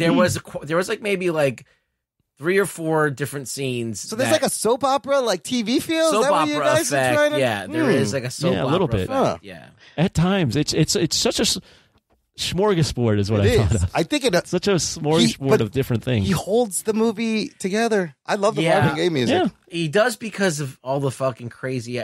Look, Delroy Lindo is fucking doing all the heavy lifting. Right I thought the guy who played Otis was very good dynamic, too. And everybody in there, but like Delroy Lindo. Yeah, Delroy Lindo and then the other guy was the Otis. Clark Peters was great. I thought his son, the son was pretty good too. David Jonathan Majors. He was all right.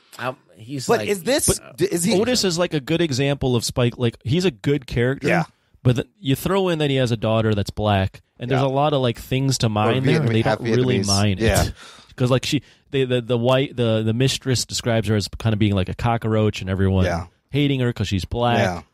But he just throws that in there, and it's not really like there's a lot of stuff where I'm like, oh man, I want more. Give me more of that. I liked some of the themes of the Vietnamese point of view, how they felt that these guys returning and how it never went away for them, and they were still like, GI, you kill my family. Right. Like that was another great thing they could explore, but it was just kind of surface there. I think that at least it was there. Yeah. He did have it there. Yeah, needs to be there. It was cool that he put that in there. Yeah. And it made me feel bad for them, and it made me feel like really, really bad that we were ever even there. Oh yeah, I mean he humanizes them. Yeah, and that's the strength of this movie is because, like, yes, we can criticize the aspects of it, but overall, we did learn a lot of things, and I did experience a lot of things. Yeah, it's educational that were very powerful. Absolutely. So it's on one hand, yes. Can we legitimately say, as critiques of this movie, that there are problems? Absolutely. But does the film overcome or, like, we could, we could say a lot of things about this movie that where we're like, we don't really get what he was doing. But the overall effect is we have a better understanding of, like, the hypocrisy of the fact that we made people go and fight a war for us. Yeah. That we weren't treating properly. Right. And not only that, but how fucked up the whole thing was during the civil rights movement when their leader gets killed. Yeah. And they still have to go on. Yeah. And even when they get out and get back into society, people they call them baby killers and they don't really understand their plight and all of that stuff. So it's a movie people should see, I mean, what a crazy feeling! Like the war for their rights is being fought at home, and they're stuck in the jungle following the man's orders. The black population was like there was a higher percentage of them compared to how many people are in the U.S. than there was U.S. or white people that are living in the U.S. that were actually serving in that war. And a great, timely Black Lives Matter mention at the end when they're splitting the money up. I was like, he put that in. Spike Lee like definitely gets credit now that I've seen a few of his films. He always seems to have his finger on the pulse of things before they're even going to happen. I mean, do the right thing. They killed Radio Raheem. That happened in '89. I mean, this movie. I mean, it comes out at this time, and he couldn't have predicted, but maybe he did. Like, who knows? No, he sees what's happening. You're absolutely right. He sees what's happening. He's always been able to capture the moment. Here's my other tiny flaw, maybe nitpicky. At the end of the movie, he does kind of tack on a bunch of things. I understand Paul was being haunted by Norman. He said, I saw him as ghosts. And then you get that great scene at the end where he sees him and they hug and he forgives him. And then you find out that Paul, it was friendly fire. He actually shot Norman. He never told his buddies. So this part to me felt a little bit predictable, and I don't even know if it was necessary for Paul to have been the guy that shot Norman. I didn't mind for it to be still meaningful and Norman to be haunted. I feel like his PTSD would be that crazy if he shot his best friend. That's true. It would. That's why he's haunted and gone nuts. But I was like, but I saw that coming, though. You know what? I wish that was more evident in his demeanor. Because he doesn't seem... I feel like that was fine, but I feel like it was tacked on. You understand what I'm saying? Yeah. Like, whenever you do one of those M. Night Shyamalan things. Yeah, there's a little twisty thing in there. You have to go back and go, no, I saw clues to that. Yeah. And he said something that didn't make sense, but now it makes sense. Yeah. And it explains why he's such a mess and why he sees Norman. It does. I could see how it feels tacked on because he has another thing tacked on. He has two things. Yeah. He has they tack on the fact that he hates his son because it killed his wife. Yeah. So he's got two things that were tacked on. Yeah, I forgot about that. It's not as clear as why he's crazy. Man, and only one of them make it out of there, the Five Bloods. And he never talks about his wife at all. Yeah. Oh, that's a good point. Yeah. So it's like that feels tacked on. So there is issues with this movie, but there's minor flaws, but overall it's fucking... I think there's a lot of flaws, but I think that the overall movie has enough impact that it's worth weathering the flaws to kind of get to the good stuff that's going to... I mean, I don't know. I mean, I'm going to issue a trigger warning if you don't like to see dead kids. Someone gets shot in the head, for real. That I can watch, but just the dead kids I'm talking about face shot off. Yeah. And they just sit there for a long time so you can really soak it in.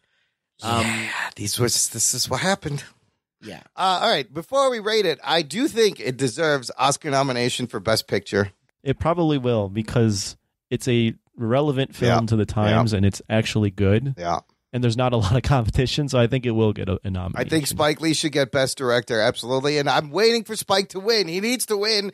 Spike Lee will probably get a director nomination. It's his time to win. He should have won. They might get Delroy Lindo might get a Best Actor or Best Supporting, even though I don't know how he's a supporting actor in this. I think he's a lead. It's an ensemble cast, but Lindo is a lead because he has most of the screen time a little bit more than the other guys. So I think that counts. Might get a score nomination and a cinematography. I think cinematography. I think Best Original Script, which is what he won last year for Black Klansman. So he can follow, but this movie should get a ton of nominations. Anthony, give me a number, and if you want to rate it with other Spike Lee movies you've seen. I know you haven't watched all 24. Yeah, I've only watched 3. Okay, well, you watched 3 good ones. I've watched 3 good ones. Okay, just touching on why I think it's somewhat of a mess. I don't think there's some minor flaws. I think there are some major issues. I think it's because they retrofitted a script that they didn't originally write. Okay, yeah. So I think that's part of it. As far as that, though, as far as the flaws and all that, although there's all those flaws, there's so much interesting things and so much ambition in the film, and the film is entertaining, and there's a very good performance by Delroy Lindo, that overall I actually really enjoy the film, and I think it's a really good film to discuss. I don't think it'll get widespread praise from everyone because it is kind of a mess, and there's a lot of people that'll probably watch it and go, what am I supposed to get out of this? The audience score on Rotten Tomatoes is 58% for exactly my point. So overall, I've seen a lot of reviews. I'm going to give it a 7.5 out of 10. 8 for me is when it really is greatness. I don't think it's a great film, but I think it's a very close to great film that just can't overcome some of its flaws. 7.5 out of 10. Out of the 3 Spike Lee films I've seen, this, Black Klansman, and Do the Right Thing, this one is clearly third. Okay, yeah. Do the Right Thing is risen for me just because of how timeless it is, but I found even Black Klansman to be much more entertaining and a much better use of real footage. Okay, all good, valid points. Ruggs, give me a number and a ranking if you want. It's hard for me to rank Spike Lee movies because I haven't seen them all recently. Yeah. And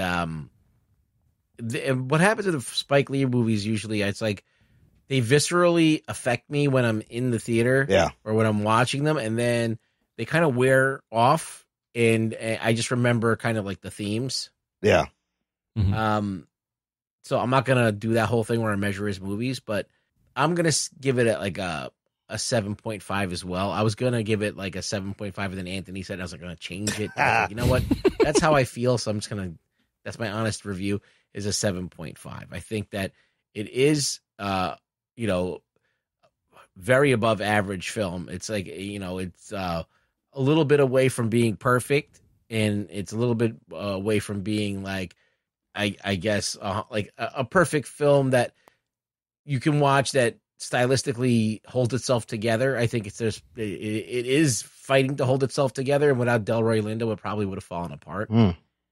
And but I do think it's definitely a movie worth watching, and you will learn something, and you will feel things, and just be wary of dead babies. That's all I have to say. That's the one thing the thing is, like, that dead baby bothered me and affected me more than all of the stuff that else happened. It almost overshadowed all the important shit that he was doing. Listen, man, when a movie can fucking shake you like that, though. But don't you feel? I know you're gonna get into your rating. But what did that dead baby, what did that have to do with the story? And it seems cheap to add that in there to affect someone. Well, maybe it's a little like, cheap. All I'm thinking about is a dead baby and not all of the other stuff, really. Like, after, like, I mean, that's the first thing I say when someone asks you about this movie. There's a fucking shot of a dead baby. Jesus Christ. And I don't even tell you about the plight of the black soldier. I mean, I that's the first thing. I think, so I feel like that overshadows what he's doing.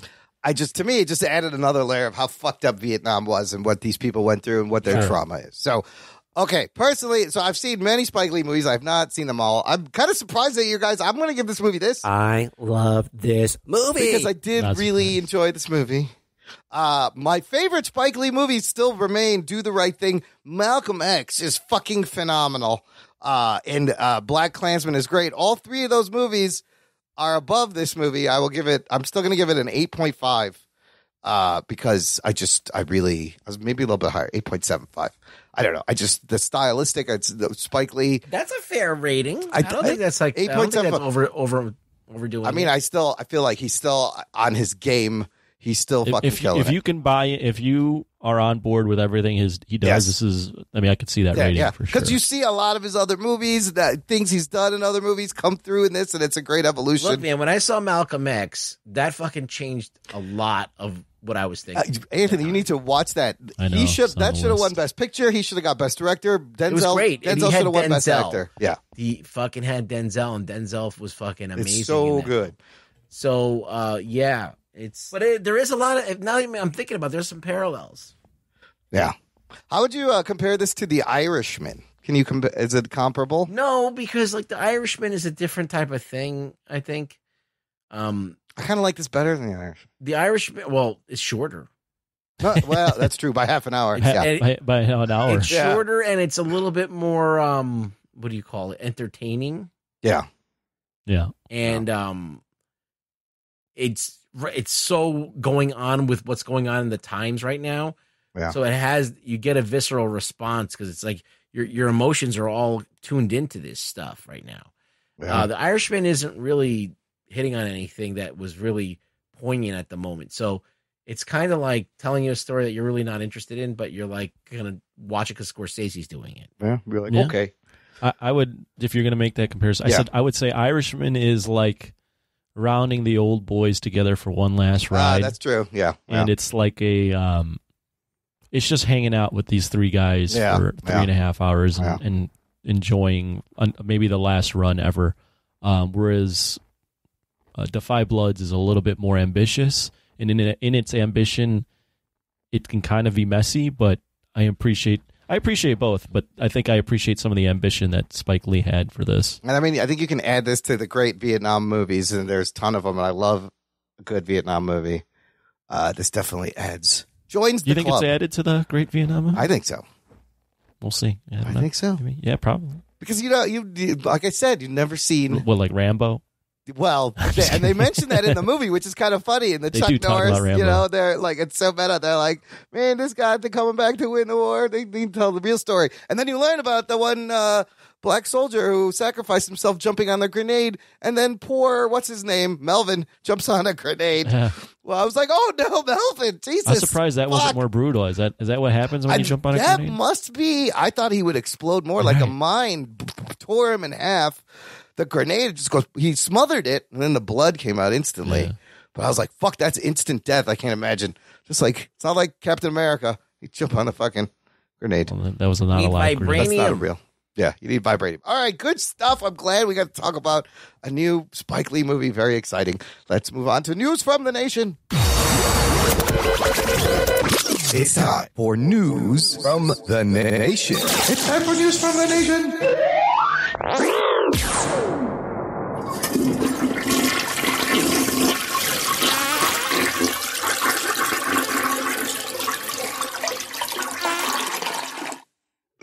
I missed that, but Ruggs, Anthony filled in pretty well for you last week. Oh, I gotta listen to it. Yeah, it was a good one. It's a flapper.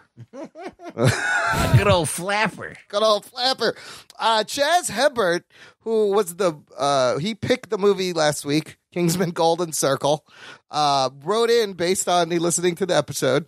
Chaz says, I'm listening to the review now. I have to agree with Anthony. I love the first movie so much, but most of what I loved about it was the unpredictability and the charm. Taron Egerton was a fantastic unknown quantity as Eggsy, but the second movie was more the same, but not quite as well done. Samuel L. Jackson was far superior villain compared to Julianne Moore. It was too long. The villain's plot wasn't as good. There wasn't a scene in the second movie that was quite as riveting as the church scene from the first movie, and I feel like Harry should have stayed dead. In conclusion, this pick was purely a fuck you to Imran. Talking nerd. Oh, Did you like this movie? What'd you give it? Amazing. I think you gave it like a 6, right? Or I think I gave it like a 6.5. I enjoyed it in the beginning because I knew it was going to be ridiculous, and the opening action scene is great. But then it just kept going on, and I don't know. It was fun, but whatever. It was like the first one.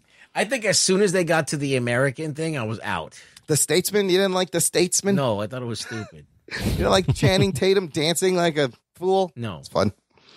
There's a couple of good moments, but it just kept going on. David Zika also writing in about the Kingsman review. He says, on your first Kingsman review, you referenced Chevs, that was which me. is like that was Ruggs, which is like a British street kid. Two more titles that I really like, which focus on the type of characters and contain all that British slang, are Attack of the Block and Man Like Mobeen. Attack the Block. Oh, sorry. Attack the Block, Man Like Mobeen. The stories are nothing like Kingsman, but similar settings. Attack the Block, which has John Boyega and Jodie Whittaker, is an alien invasion in the hood sci-fi. It's a fun little film. I kind of want to watch that. I haven't seen it. You might like it. Man Like Mobeen is a series that's kind of the British Pakistani Muslim version of Friday. I have watched all of Man Like Mobeen. It's great. It's fucking hilarious, and it gives you the British Pakistani Muslim view, but then there's like a whole crime thing. So it gets a little ridiculous, but the guy who plays Mobeen is really good. Anthony, any interest in watching any of those? You like the chaps? I'll watch anything at this point. Okay, good. I'll watch anything. He's on board. That's fucking awesome. Yeah, that's really good. Jimmy Graben writes in, he says, a new 30 for 30 tonight on ESPN with some jock and nerd connections. It chronicles the 1998 home run chase between Sammy Sosa and Mark McGwire. I'll bet Anthony has some memories of that. Also, Todd McFarlane apparently collected a shit ton of home run balls. They're worthless. Who knew? Geek boner. See, Imran, you can have love for both the jock and nerd side of life. I watched that. Did you really? Yeah, wow. This is actually a great segue to go into what we are watching. Yeah. First of all, it was fascinating, and I did not realize Todd McFarlane spending millions of dollars on fucking Mark McGwire home run balls. Worthless balls. He bought the 70th one for like $2.7 million in an auction. I didn't know that was Todd McFarlane. That was Todd McFarlane in the beginning, and then on the phone. I like this because I vaguely remember this going on, but I vividly remember that. So summer. to me, a lot of it was new, and it was super interesting. What are some of your memories of that summer?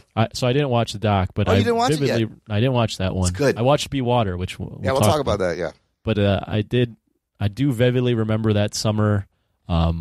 that was an amazing summer. I mean, they were launching home runs. I went to a game where the Cubs played the Cardinals, and both Sammy Sosa and Mark McGwire hit home runs in that game in 1998. So I have very vivid memories. Were you actively like tracking it, following along every day? Oh, yeah. Like every day I was watching because not only did you have that going on, but that was the first time the Cubs were good in years. Yeah, and they made the playoffs that year. So you had all that going for it. I know, I loved it. And I didn't like. It started with Ken Griffey Jr. and then he drops out, and Sammy comes out of nowhere. Sammy Sosa. Why does he look like Ricky Ricardo? Oh shit! In this documentary, he looks like Ricky Ricardo. Right? He like bleached his skin. Yeah, he's got wavy hair. And he just looks different from the clips they were showing in the documentary. He's a strange dude.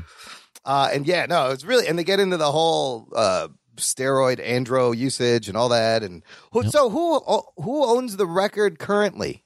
Barry Bonds. Who do you consider to have the actual record in your mind? I don't care. Doesn't matter. I don't care as much. I mean, he has the record. If you want to go by like who probably has it legitimately, Roger Maris has it at the 61 or 6. I think it's 61. Whoa, you're going to give it all the way to it's 61. Roger Maris, huh? I mean, when Sosa, McGwire, and all these guys were hitting home runs, steroids was banned. It's just they weren't testing for it. So if they were taking steroids, they were cheating. And Maris beats Babe Ruth's record, and then there's a whole sequence where they're counting down the record. It was really good. Okay, let's go. Just move into what are we watching? Another 30 for 30 that I watched that I seem to like a lot more. I kind of like this one. I don't think some people were disappointed. It's the one. Like it. It's the one you just mentioned. Be Water. I didn't like it. About Bruce Lee. I didn't like it. Why were you disappointed in this? It seemed kind of. I mean, the only interesting thing was the Asian guy in Hollywood, but it just seemed kind of surface level on everything. It wasn't all that in depth. It just wasn't what I was expecting. It was kind of boring. I just didn't like it. I'll give it. Okay, it was a little bit boring. But by the way, I just not to gloss over this because I do want to hear what you think. Yeah. I also watched the 13th this week. Oh, you did. We'll get into that. I enjoyed the Be Water. I just enjoyed seeing the early screen tests of him, and then just learning about how he was born in San Francisco and then lived in Hong Kong, and then comes back to America for like 12 years, and then goes back, and that's when he starts breaking into Hollywood. But then you see him training with Kareem Abdul-Jabbar and Chuck Norris in these home videos. So I don't know. I kind of like learning about. I didn't watch it, but everything you're describing, I've seen before. So yeah, you guys are probably. That's probably why you find it boring. I guess it was kind of surface, but I like seeing the old footage, and even in that black and white screen test, he's demonstrating the moves, and he's so fast you don't even see his fucking arm move. He's very charismatic. He's very charismatic. The screen loves him, and so I guess it could have gone a little deeper or white. There's better Bruce Lee documentaries out there. Yeah, I expected more from 30 for 30, I guess, because usually they're top notch. Yeah, that's probably another reason why I didn't like it is I had high expectations. What did you think of the 13th? I also watched this from Ava DuVernay. I very eye-opening. I enjoyed that. I was debating doing a binge report, but I don't like reviewing documentaries. Yeah. It's just I don't really know what I'm even. Yeah, I mean, how to criticize it because it's just different. There's ways like the style that it tell the story well, the flashbacks were able to follow. But I enjoyed it. I think it was super eye-opening. Oh, yeah. Knew about a lot of that stuff, but just to see it again, and then just the fact that it was made 4 years ago, and I know basically still all that stuff is happening now. It's all and you can interesting. I thought it was interesting. You can blame Birth of a Nation, and the first movie in 1915, and trace all the influence of what happened. It's crazy. Yeah, KK. I didn't realize that the KKK was basically gone until Birth of a Nation came back. Yeah, and that was their resurgence. Yeah. That is crazy. Ruggs, did you watch anything outside of your Corona binge reports? I watched 2 movies. Oh. One is, I'm going to do Corona binge reports for both of them, but one is called Vox Lux. Okay. Starring Natalie Portman as a pop singer. Okay. And she's phenomenal in it. Oh. She plays, but I also have criticisms about this film. Okay. But she plays like a girl from Staten Island who becomes a pop star after a tragic event. And it's a crazy movie. So it is very strange, but like interesting, but strange. And then I also watched Superman Red Son that's available on the DC app. Yes. and fucking phenomenal film. Great cartoon version of Mark Millar's book. I want to go back and read it now because it's great because it's like the idea is everybody who's always talking about this thing called communism, which is like everybody gets whatever they need to live and everybody's provided for. The government provides everything. Everybody shares. And everybody shares everything. Yeah. And even Superman can't make it fucking work. Yeah. And then our system, which is fucking flawed as fuck, is sometimes just as bad. Yeah. But at least people are in control, I think, or to some degree. Maybe we're not at all, but I don't know. So it asks those questions, and it's interesting.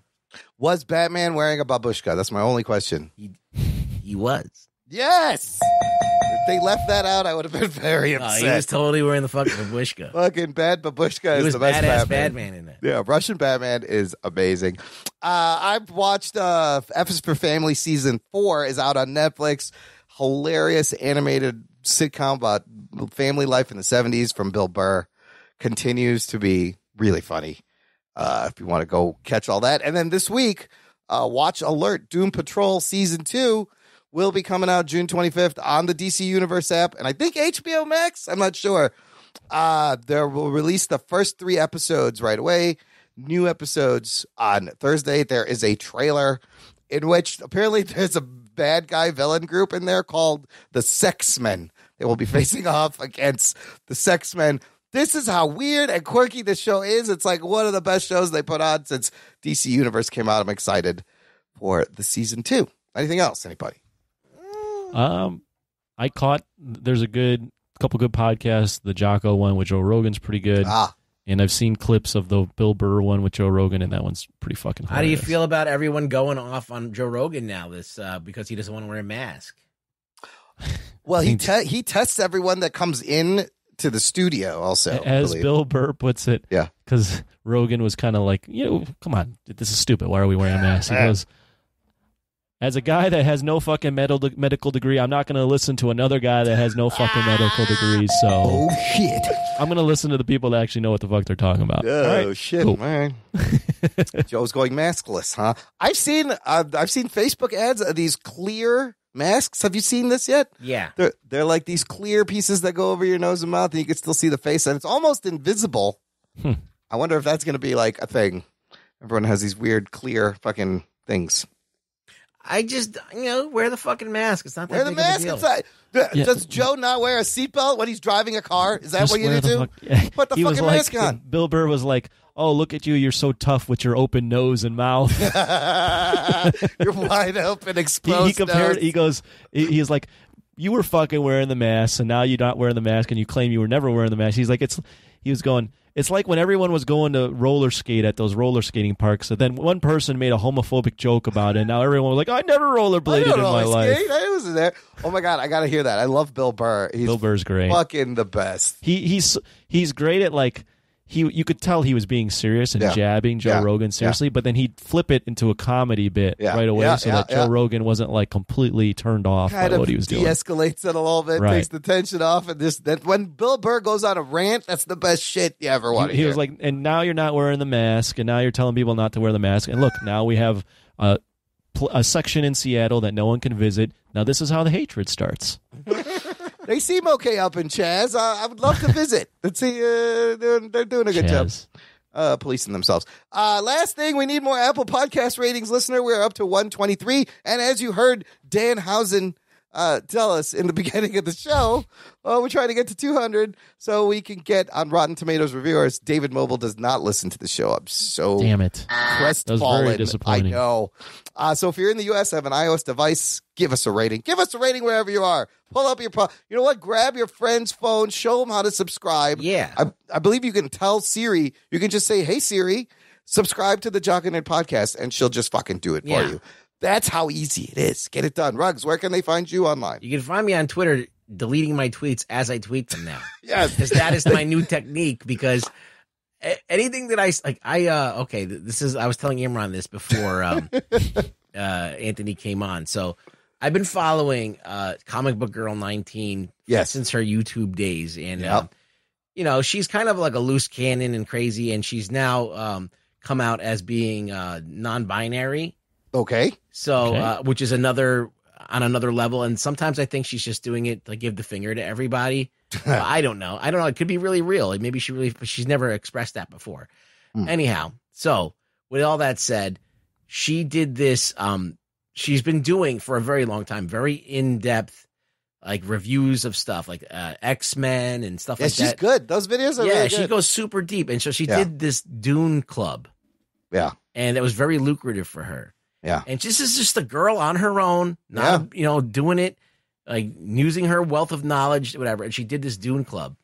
So Nerdist, because Dune is coming out, decides to do their own Dune book club. Okay. Okay. And they get like these 3 people to go and do it. And they're like, well, we're not really going to take this seriously. We're just going to kind of read it and like whatever we say, whatever. And so like all of the people that, they look at Nerdist as like this fucking, place, like it's a high profile brand. Yeah. To do such a lazy, whatever. So a lot of the people who were into Dune that went to see her whole thing. Yeah. Started like teaming up together going, oh, this is fucking bullshit. So they've started talking amongst themselves and going like, look, we're just going to like spam them while they're doing their live stream and just telling how much they suck at doing this book. They're doing like lame. They're not even really getting into it properly. And the Nerdist people. Yeah. The Nerdist people. Okay. So, anyway, one of the guys, Hector Navarro, he also does the DC stuff. Oh yeah. I know him. Yeah. Right? So he comes out and he's like, we're being bullied, we're blah, blah, blah, and there's gatekeepers, and they're being whatever. And I'm just like, well, what do you expect? You're the Nerdist. If you were just a little person that no one would be gatekeeping you, but you're the Nerdist. That is the reason that people are spamming you. Not saying that it's, look, I think it's wrong for a bunch of people to conspire to spam you guys. And that is bullying. I think that they're going in with a plan to Dune fans are this fucking crazy? No, I think it's her fans. That are doing it. But like, I was just like, what do you expect? You're coming on a huge brand doing a thing that someone else has already done it better, and you're not even bringing your A game. Yeah, it's lazy. Like, and you're not expecting anyone to critique you, and then you being in the Nerdist are afraid of gatekeepers. Well, what does this like? have You're to do the with Nerdist. You're part of the nerd. You're on a flagship internet nerd thing, So I just thought it was hilarious. So I commented on this guy. I'm like, you're really being a baby about being bullied by people. You're on the fucking Nerdist, and I'm like the fact that like you can't criticize people making ridiculously dumb mistakes is the reason why we have a president like that we have now. Because no one, they just let him fucking do whatever he wants. No one criticized him. Yeah. No one stopped him from being out over in his head. And now we got fucking Trump as the president. And he somehow took my words and made it seem like, why are you trying to compare me to the opposition? And whatever. And I was like, all right, I'm deleting my tweet because now everybody's just going to come on and just pile on that I'm all of a sudden. Give them the ammunition. So they somehow figure out a way to take, an insult at Trump. At being a person who should have been gatekept and didn't. Yeah. They just let anyone be president, right? Yeah. And that's the whole point. And they somehow figured out a way to make it against whatever. And I was like, all right, I can't do Twitter anymore. Because they're just going to flip it on me and everybody's going to pile on. And then the same people who were talking about bullying and people spamming are spamming me. Oh, they're going to come for us. It's such a fucking hypocrisy. And they could suck my dick. All of them could suck my dick. Bullshit. You could all suck my dick. Look, put it this way. I'm on this shitty show. Yeah. All right. That hardly anyone listens to. True. And I fucking am prepared when I talk about something. Yeah. You know what you're talking about. Shit. And they didn't. All right. And then if I don't, I tell you that I don't know what the fuck I'm talking about. And I don't get mad when people criticize me for not saying. If people tell me that I'm an idiot, then I go, oh, yeah, probably I'm an idiot. And I don't get there and go, you're gatekeeping me. It's just so dumb. Like, I don't understand it. It stinks. It stinks. Do you think there should be gatekeeping if you're going to be a doctor? Like, maybe I believe that stitches are necessary. No. I want to use tape. No, don't gatekeep me. Like, it's like you have to have standards. I'm good with super glue. It's fine. And what is your Twitter account? Oh, really, Rug Boy. Sorry. Yeah, really, Rug Boy. Make sure you refresh every 2 minutes because he's deleting tweets left and right. Screen capture all his tweets. Yes. That might be the only time you see him. Screenshot them as soon as you see them. Because they're going to That's what they're going to have to do. Oh, no. We just gave him an idea. I'm sorry. Okay, anyways, listener, visit the show notes at jockandnerd.com/333 for all the links to Rug Boy's Twitter and everything else, and to see Danhausen for yourself. You got to watch the video. Everything we talked about will be there. And tell a friend, like I just said, grab their phone, tell Siri to subscribe them, and everything will be awesome. Thanks for listening to the Jock and Nerd podcast. My name is Imran. My name's Anthony. He's the Jock. He's a nerd. We'll peep you next time. I'm pumped. Yeah, me too. This is going great. This is crazy. This is crazy. This is crazy. That's a big fuck up right there.